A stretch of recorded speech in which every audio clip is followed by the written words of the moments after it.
Kan du læse, hvad der står her, min skat? Læseforståelse. Hvor er du dygtig, skat.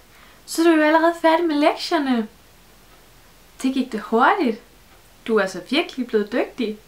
Du skal nok blive til noget en dag. Ved du hvad? Så kan du jo komme ud og lege med dine venner nu. Ja?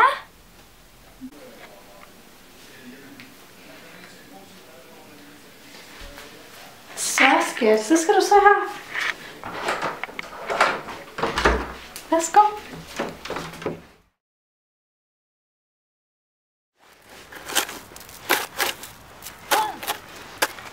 Du, Lappe, du har ikke arbejdet hårdt nok. Du mangler alt det. Du skulle skamme dig.